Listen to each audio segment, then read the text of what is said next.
Our moderator for the panel discussion this afternoon is Ms. Koo Sim Eng, head of our very own Film Studies program at SHBS, SUSS. Ms. Koo, please. I love the way Beng Soon says our very own film studies, like as if there's somebody else's film studies out there somewhere. I belong to us, of course, it's just us. Okay, excuse me. Not an AI, I know. Anyway, thank you very much for staying on. I think this has been a very stimulating discussion. No, a very stimulating session of presentations, and now we're going to have some discussion among ourselves first. And assuming there is time, because you are the least of our priority, you know. Oh, I know that sounds terrible. We will have some Q&A. So I think I'm going to start with Felix, because you were the first one to speak, and you raised an issue which I found, the whole idea of writing a novel, writing a comic book, writing a film or whatever using AI. And you gave a lot of examples of, people who've won competitions using AI. And one of the issues that comes up there is those people say that AI was an opportunity for them to do something that they could not do before. That they've always wanted to tell stories, they've always wanted to draw, but they couldn't. So what they're saying is, AI is giving me the opportunity to do this, something I couldn't do before. So what they're saying is the art is in the idea you want to transmit, not in the skill. You know what I mean? So what they're you saying fake it until you can make it. So you fake it till you make it, and now there's AI to help you fake it. But the idea was mine, ma. So what do you think? Well, in the first place, the idea is not really mine, ma, because the AI itself borrows from other people's ideas.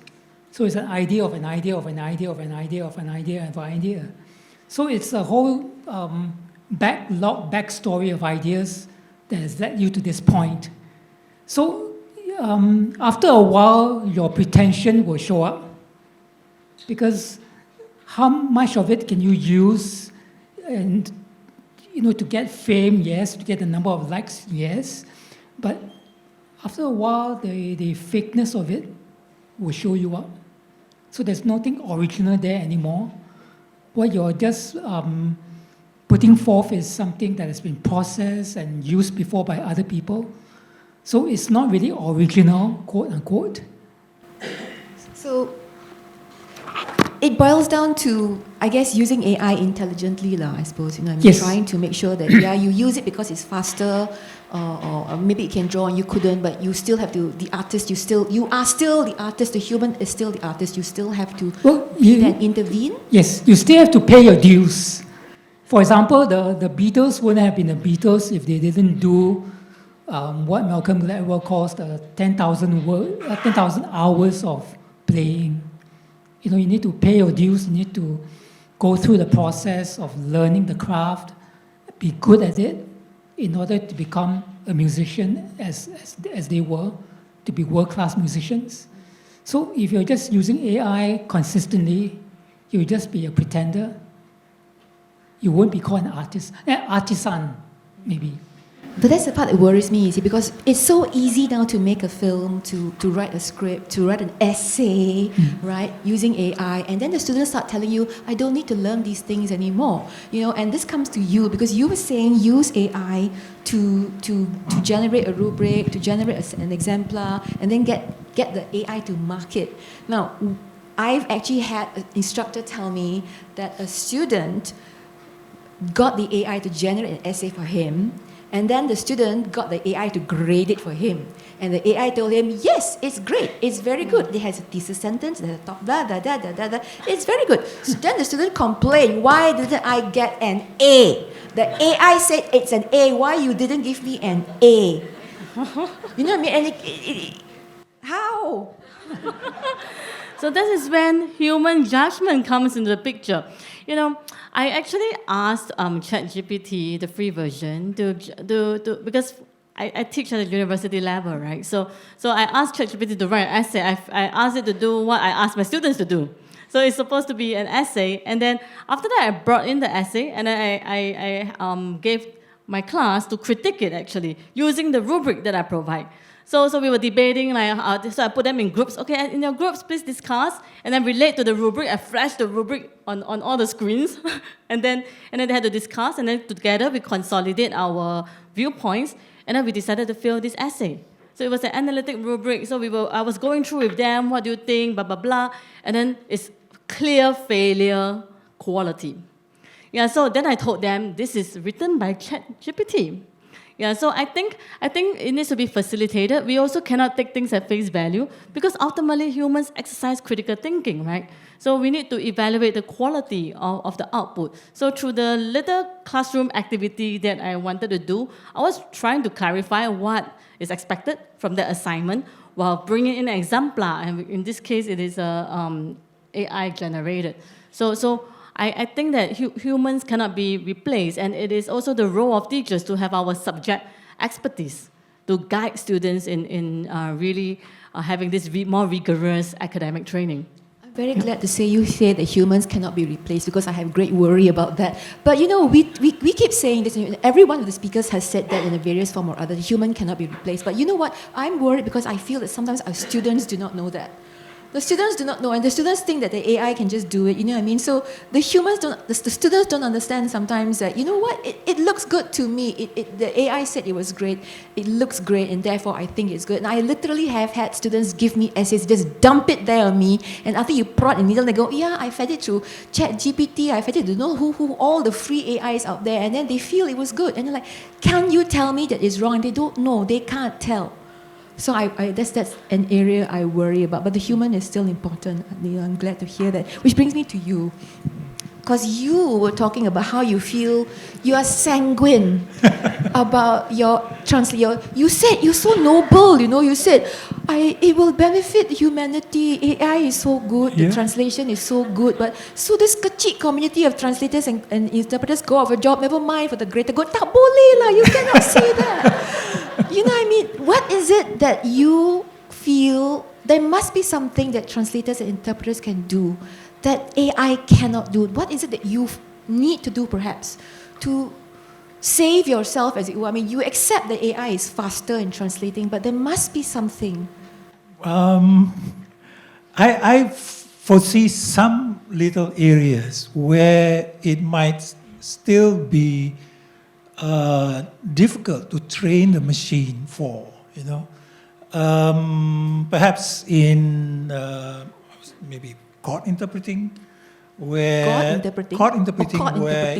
where you need to be accurate, but you cannot be word for word at the same time, you know. But you need to be accurate where you take into account cultural nuances, meanings. And you know, mediating the culture and so on. But I'm still thinking that we have not seen the best of machine translation. We have not seen what it might be doing 20 years from now, you know. And I don't feel the threat because I feel that there might be something else we can do. Perhaps on top of that machine-translated material, we might come in and, for the record, for instance, and clarify certain things and correct certain things, certain misimpressions, mistranslations by the machine. There might be some role there for the human being, but I am not sure that it will come through, you know. The current use case scenario that they're giving is large scale, you know, use, you know, one too many.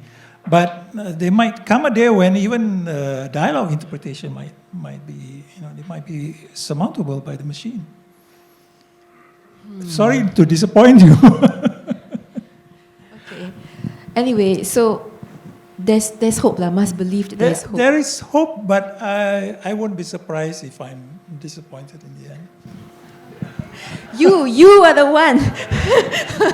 You were saying that don't be afraid. It's a doomsday if we say it's doomsday. But you know, so Tell us more about where you feel AI can take us without killing all of humanity.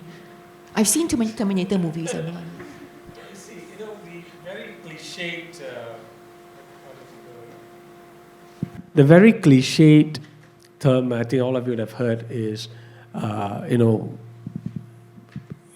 we won't lose the job, or in other words, the person, you won't lose the job to a robot, but you will lose a job to a guy who knows how to use AI, if you know what I mean, right? So that's where we are all coming from. So if you know how to use it well, for example, if I were to give you a novel and then you read it, and then if I said it's written by a robot, your relationship and how you react to it will be very different by saying written by a human being. Similarly to an art piece. So a Mona Lisa by AI would lose all the feelings and etc. And so does a Van Gogh, right? Because he was a miserable individual. He went through a lot, even cut a piece of his ear off and all those things. So that's what an art piece, or for that matter, any product that we give, right?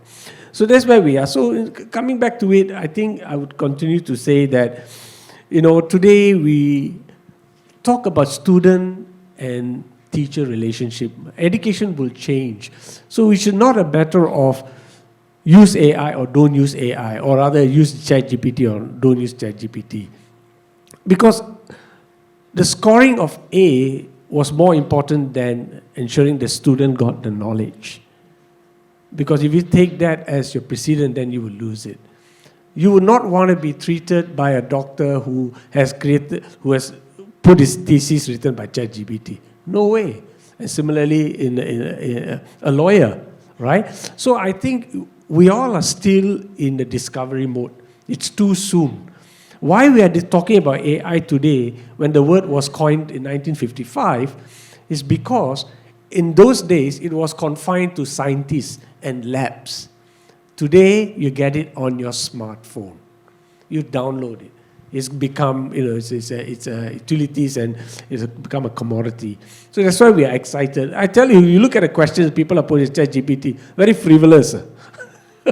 So people are, it's just like they enjoy this new thing, but how do you use it eventually? So how do we use it, right? So we ensure that, like we built a chat bot, for example. Well, what did the chat bot do for us? It made our organization into a 24/7 entity overnight, right? Some of the FAQs we just put into the chat bot, right? So that's where we are. I think we will become more intelligent how we use it. Our application would be, I think teachers should allow the students to use it. I mean, one of the ways I hope that the teachers would use it is, can you now, show an image and say, get me a prompt that you would now do to get me as close an image to that. So what would then the students have to end up doing? They have to have language skills to come up with a prompt that's very close enough to replicate it, right? So that would be my approach into embracing technology and whatsoever. Will some of the people lose their job? Obviously, right? And they have to, but there will be new jobs created. So that's how we should look at it. New jobs created, but at the moment we're still looking at the existing jobs. And I wanted to address something that you mentioned about the case about the physicians' responses being less empathetic. I read up that case actually, and what happened was that it was a study done in a Reddit, a social media thing. So actually, the researchers took a whole bunch of questions that had been sent in by people, and a whole bunch that were answered by AI, and some that were answered by volunteer physicians.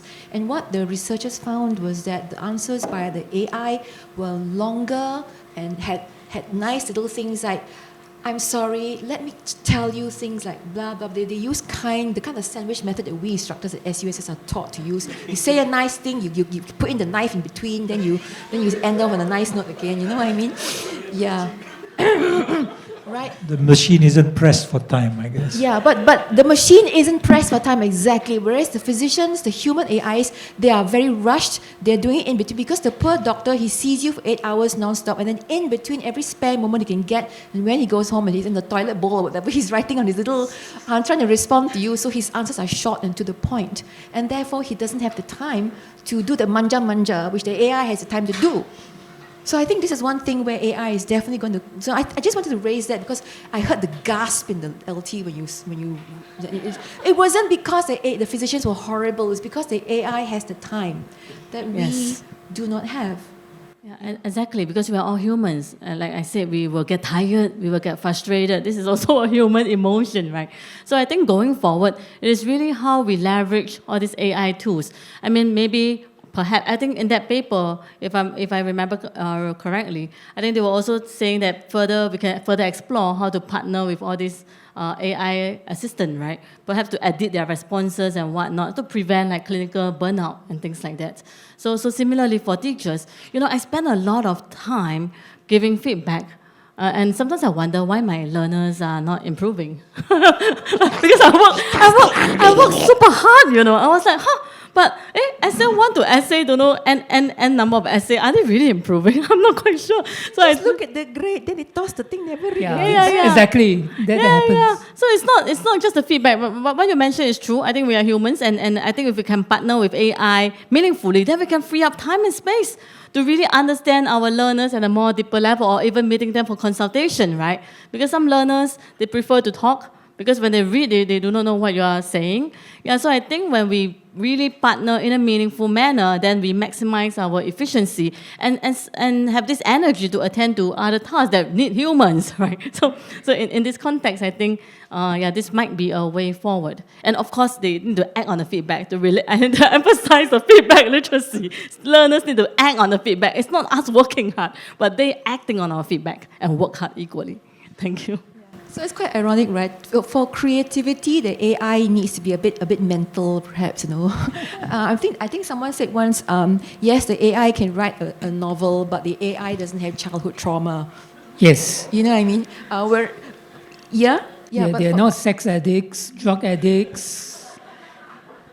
You need some kind of psychosis to make you into a writer. Yeah, but at the same time, if you want to Some be kind a of good mental 24, condition. but at the same time, if you want to be a good 24-hour chat GPT, chatbot bobbing away in the corner, that you cannot be a sex addict, huh?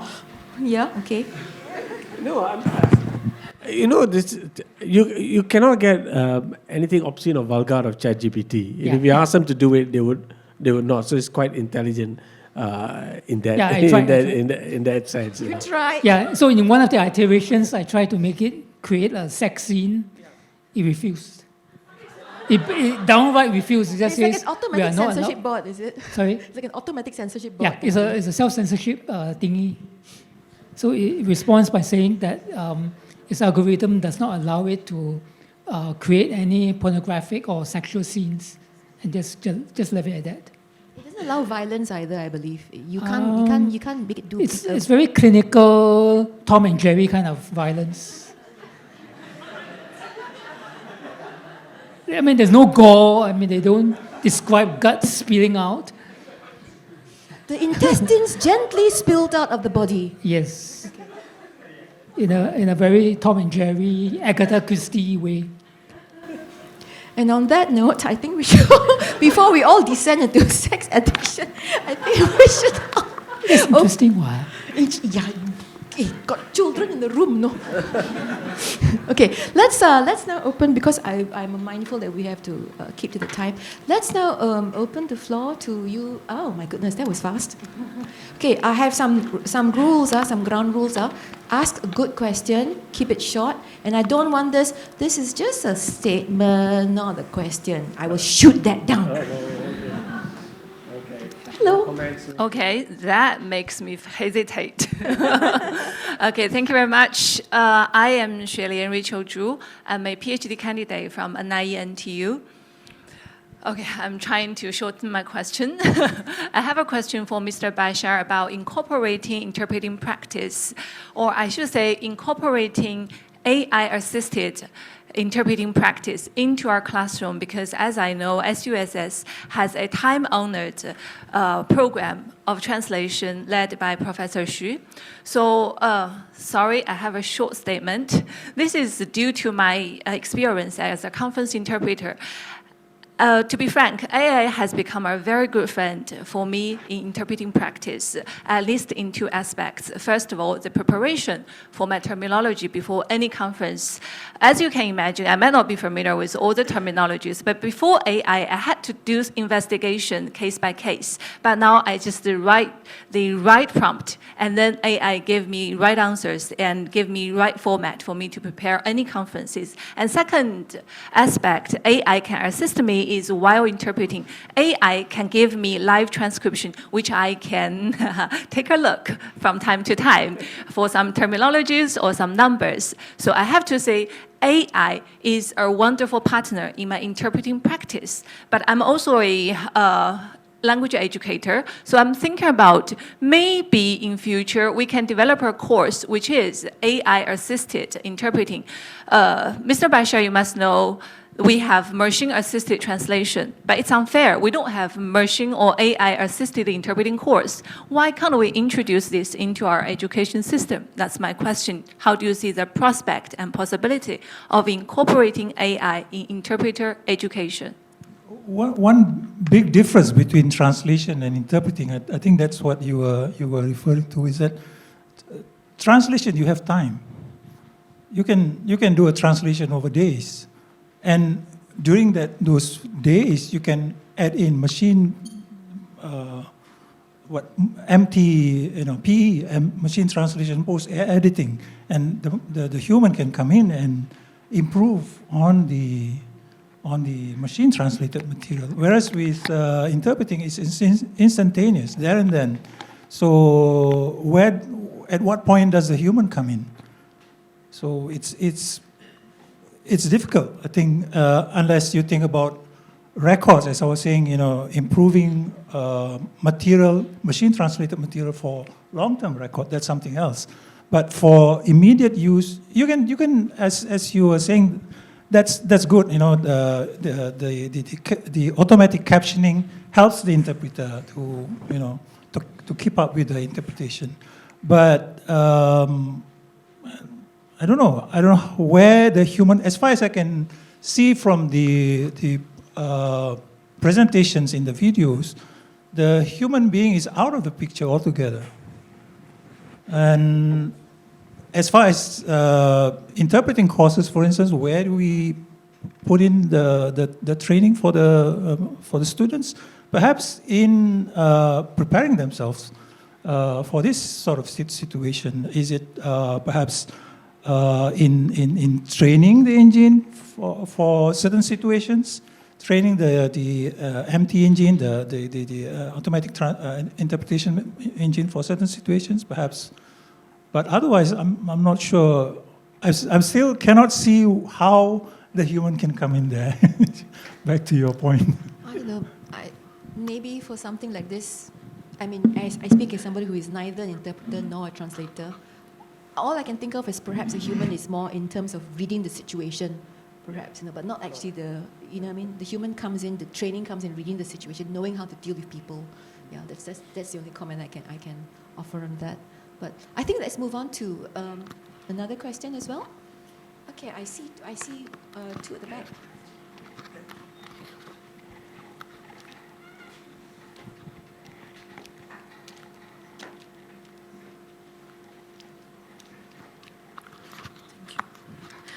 Thank you. This is Nivedita Kumari. I teach English at Tokyo University of Foreign Studies in Japan, and I teach it online. So there are a lot of things which I was thinking about, and I'm a linguist. So I come from here that how can, when we come from humanities and social sciences, we try to talk about diversity and inclusion, and we try to give equal opportunity to people. But I just wanted to ask whether, how much of inclusive can AI be? if we can, like, it's just a thought, and you know, if we can do some brainstorming on that, because sometimes, you know, we have so much of social stratification. If we can just look at, you know, how people are poor and rich, they don't have access to technology, or, you know, some languages, they are very empowered, like English, and other languages, like, for example, Tamil, only, you know, speakers of that language speak that language. So sometimes it's very liberating that our languages, which is non-English, can also be, you know, used for AI, but, you know, sometimes it cannot be so well used. So I was just trying to see, trying to, you know, understand the bigger picture here. I'm just a, you know, lay person, so. Thank you. That's a good question. I don't think we should pose that question to AI per se, because AI is agnostic, right? It doesn't matter who sits in front of it and apply it. I think it's the access to information and the tools we have to access that information. You know, Elon Musk, everybody know who he is. He said, you know, today you don't even have to go to school per se, because YouTube and the open source of universities and the courses is quite enriching. That's number one. Number two, I think he and Google are trying to create some form of free, if not extremely low cost, internet accessibility. So if these tools are made available to whom we think the vulnerable, then I believe you know, this will accelerate either in improving their the sociology or their lifestyle, etc. So the sad thing is about politicization and why politics and human beings are hurdles for people to get access to it. Because, did you say you're teaching your course online? That's very, you know, you could be sitting right here and be teaching someone in an obscure village what you want to do. So that accessibility is what we need to focus on, because AI is agnostic, so is YouTube. It doesn't matter who puts what question where, and it still gives an answer, you know. So that's my 2 cents. I guess the issue is like with so many things today, right? Simply having access to AI is also dependent on having a computer, and that involves a certain amount of income, right? So it's about access, lah. Accessibility, yeah. Infrastructure and accessibility. Yeah. Not much we can do right here, but I guess what we can do is try to discuss the ethical issues that when it does become really widespread, which it will, we need to be able to protect people as much as we empower people who are using it. Yeah. I mean, if I just quickly add on, I mean, look at the kind of action that the government has to do just because a young teenager from a Norwegian country started talking about it, right?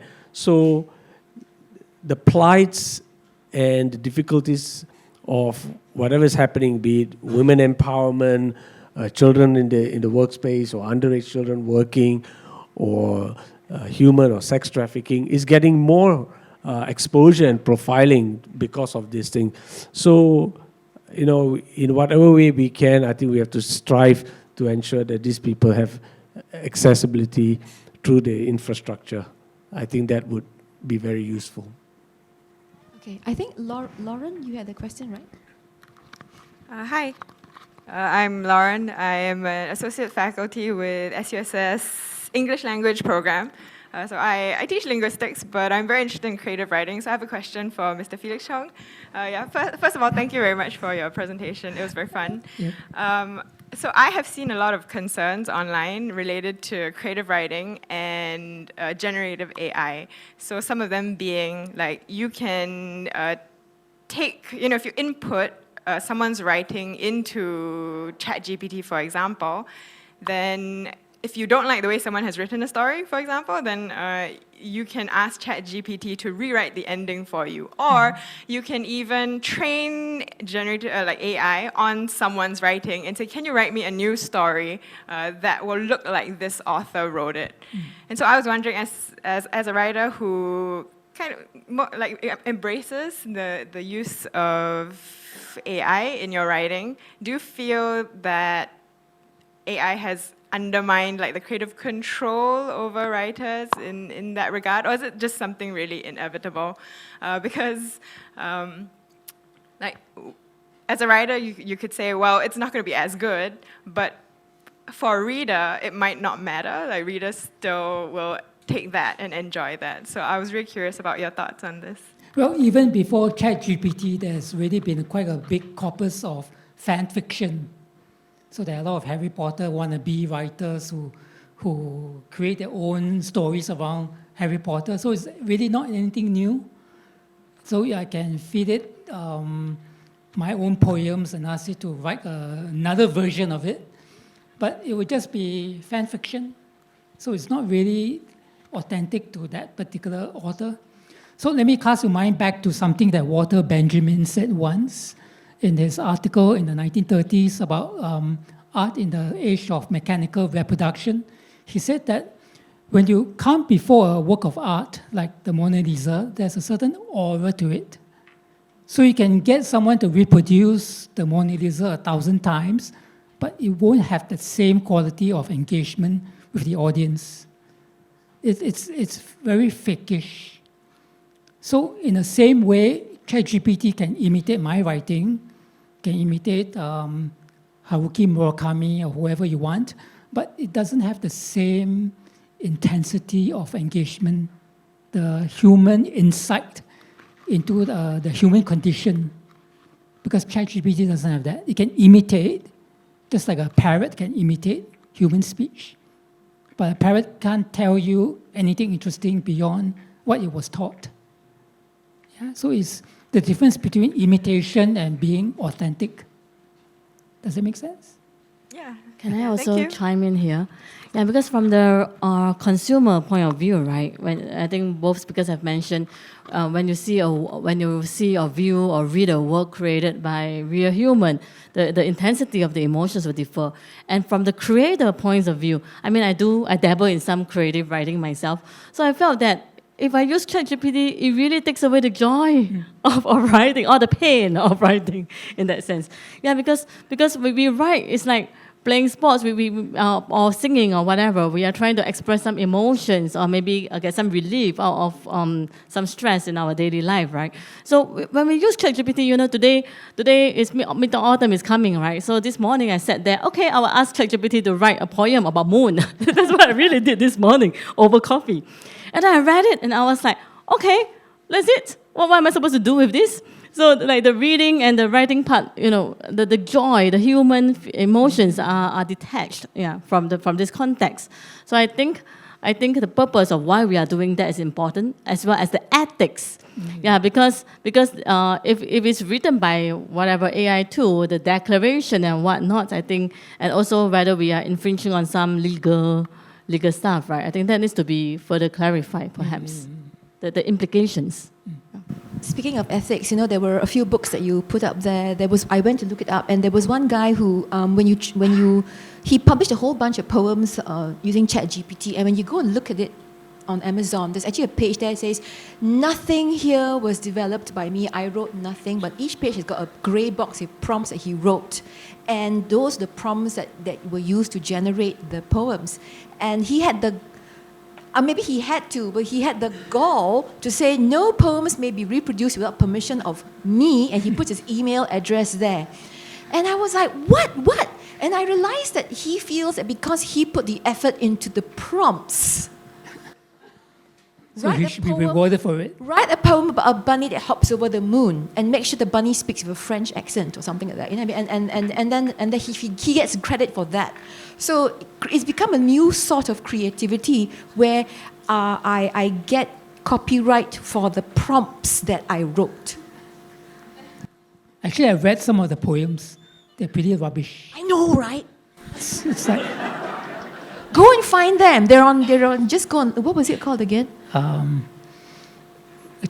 collection of ChatGPT poems. ChatGPT's best poems. Just go and look for it on. It's $29. The gall. Okay.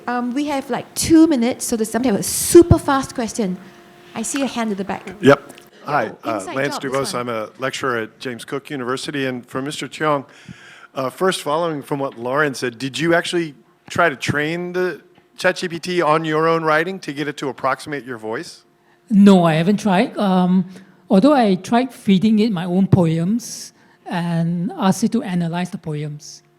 And it did a pretty good job of analyzing the themes and the nuances. So almost like a literary essay. My second question is more related to just what you were talking about. In discussing with your publisher about this graphic novel you're going to produce with the assistance of AI, was there any discussion about the question of copyright in that material? No, because I only took like 1 or 2 ideas. So the bulk of the book was created by me. Does that answer your question? Yes, it does. Okay, Thank you. thanks.